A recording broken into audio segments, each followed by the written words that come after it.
Okay, I have a 2008 Mazda 6 with a 2.3 liter. Going to be changing the thermostat on here. The thermostat itself is okay, but it's leaking around the housing. So let me show you where it's at. If you come over here below this power steering pump, it's like right down in there where you can kind of see the big hose. Very difficult to kind of see from up here. The way I'm going to do it is I'm just going to get the power steering pump moved over out of the way. There could, be ways of getting down in there, but it's going to be easier to move this, so that's how I'm going to do it. So I've got it up on ramps, but what I'm going to need to do now is actually get a jack and a jack stand. We're just going to get a jack stand under the pinch weld over here and get this passenger tire off. So that's the first thing that I'm going to do, and we're going to get in here and remove this belt. Okay, I just got a couple of jack stands positioned under here, and I'm just getting ready to remove the wheel. Okay, when you come in here, you're going to have this plastic piece that's going around here.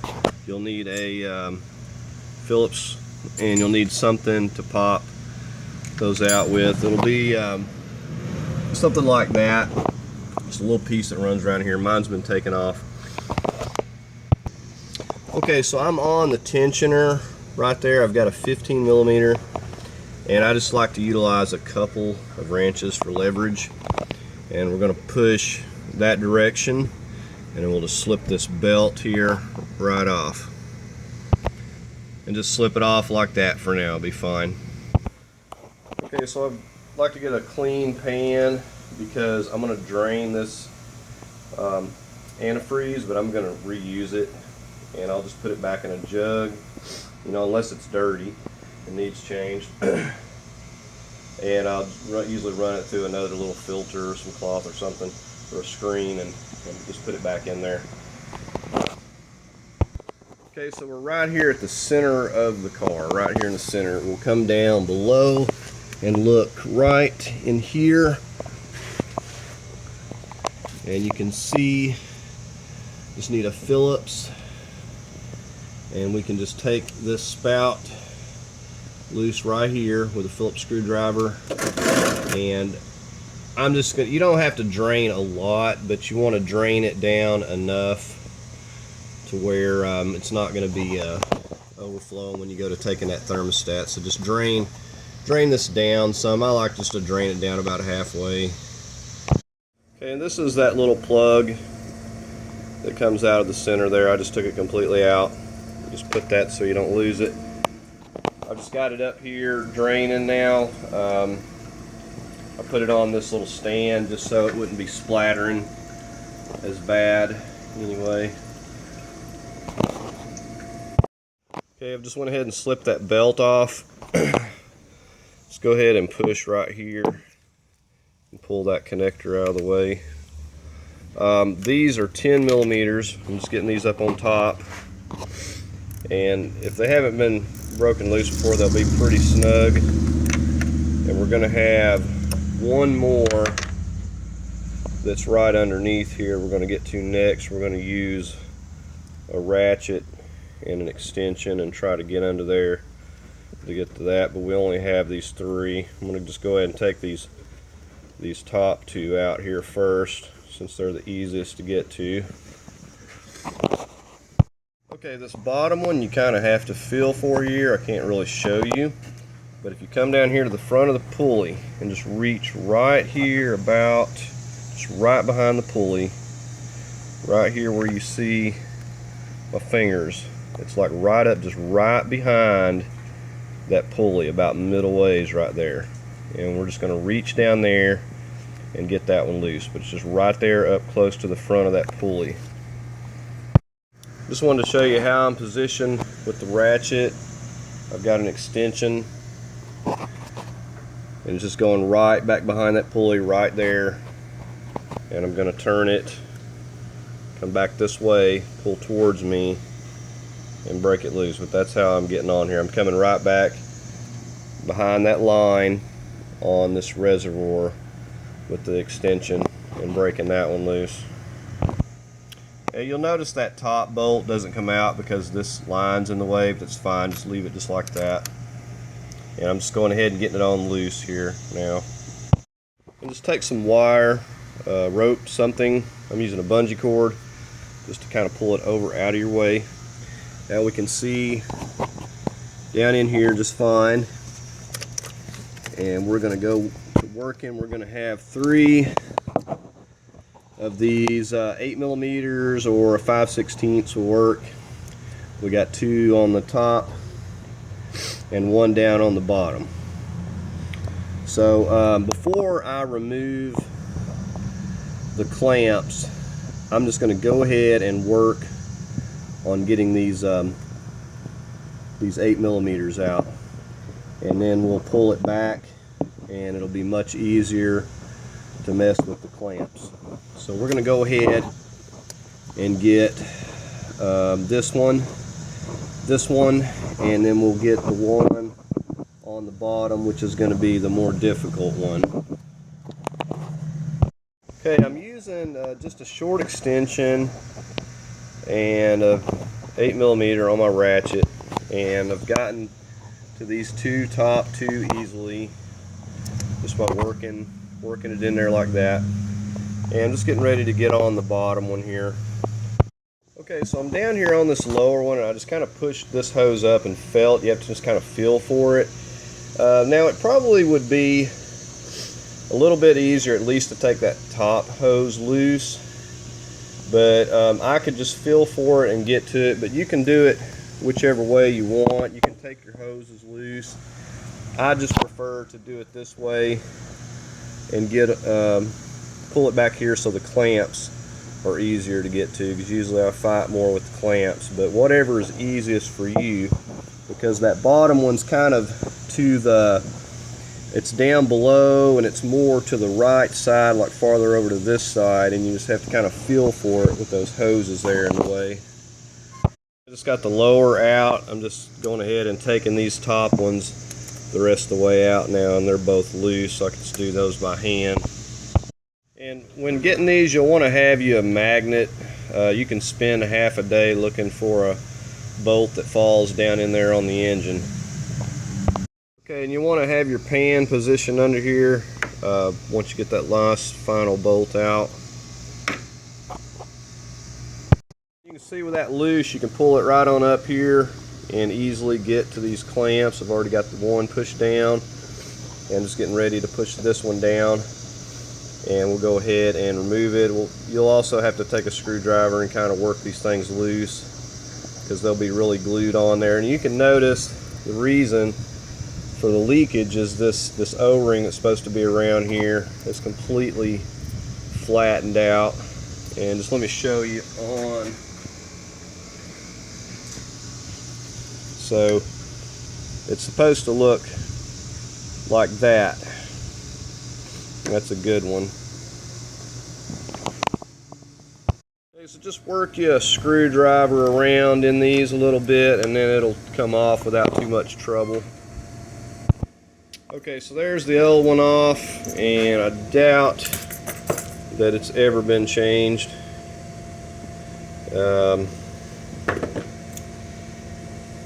So it's definitely due for one. And you'll notice that these are just a slight bit of difference, which is not going to make any difference in the world, because this one's a little bit longer. I actually had gotten this for a Mazda 3 with the 2.3 liter, I believe, and maybe even the 2.0 liters are the same. But gotten it for a 2.3 liter for a Mazda 3 and just had it laying around. So it's going to work just fine. It's a little bit extended. I think some of these may have shorter hoses or whatever. I really don't know. But anyways, we're just going to go ahead and get this back into place now. And like I said, I'm going to do it kind of like I took it off, because it's easier for me to put the hoses on. It seems like up and then slide it into place. So go ahead and clean that surface up down here a little bit, wipe it off and clean it off a little bit. I'm going to just try my hand at, since this has got a longer spout, I think I'm just going to go ahead and try to bolt it on here before I put the hoses on this time. And I will, I've already got the top one started there, and then I'll just get to work on this one here. I've just kind of got it set in there now. So I've got those top two bolts started real good, and I'm just getting ready to feel down in here and get this bottom one on, which is more towards the back side. Okay, so I've got all those started good. Now I'm just going to snug them down. If you want to use a torque wrench, if you can get in here, I would say no more than like 96 inch-pounds on these things. I'm probably just going to go by feel on mine. Okay, when putting these back, I found it way easier to use my little screwdriver with the 8mm, and I'm going to try to go ahead and torque these. I think the specs was 71 to 101 inch-pounds. I'm going to go like 96. Okay, so I'm just tightening these to 96 inch-pounds, and I've been able to get in here to every one of them just using a little bit of an extension. And I just finished getting the final torque on the lower one, and already got the upper two. The main thing is just don't over tighten them because it's plastic and they're small bolts. Okay, so we're just getting ready to work this big lower hose into place, and I'm going to see how this is going to work. I may need to do some trimming on this because it's got a little bit of a kink because this spout's a little bit longer. However, it's way easier to get to this now. Okay, I got it fixed there. I realized when I pulled this up, I'd pulled the big hose up, and that's why it was kinking up on me. The extra length on the spout had nothing to do with it. So we're going to go ahead and we're going to get this clamp tightened down. I'm going to try to turn it a little bit to the side so it's just not hitting this hose here. Okay, I used my big pliers to get that one and kind of turned it a little to the side. It helps if you do have the right pliers, which I don't have those for these type of clamps, but I usually just make do with what I got. So anyways, with that one, we'll go ahead and get our top one slipped into place, and we'll go ahead and turn that clamp to the side. And we'll go ahead and get on that and tighten that up. Okay, and there's the top one into place there. Not a big deal. So we've got it torqued, we've got our hoses on. Now we're going to go ahead and just get our power steering pump back into place here. Good time to check this thing for leaks, and mine is actually leaking a little bit, so that's something I'm going to have to deal with next. Okay, just setting the pump back in place. It's got a little spot right there that fits into this little, like a bolt hole down there, and that just helps line it up. So then I'm just going to get the top two started, and then I'll get the lower one started there. Okay, I'm just using my little ratchet and extension coming behind where the hose is, just snugging that lower one. Okay, so I've just finished tightening these. I haven't torqued them. It's not a bad idea to put some medium Loctite because I have seen these vibrate out and losing them. I'm going to be having to take this back off to do these seals, so I'm just tightening it up for now. So I'm going to go ahead now and get this right here reconnected, pop it back on. We're going to go ahead and try to get our belt back on here now.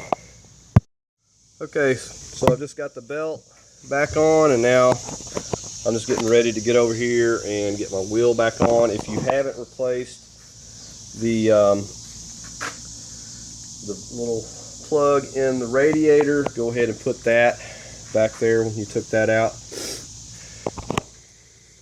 Okay, so I'm just getting the wheel back on. I'm just gonna snug them down. I'll be tightening them to 100 foot-pounds once I get it lowered.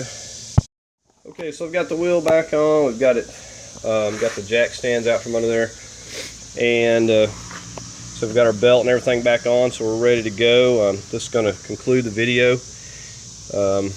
You know how to replace this. I'm sure there's other ways of doing it, but this is the easiest way that I found. If you found the video helpful, give it a like, and I invite you to subscribe, and as always, thank you for watching.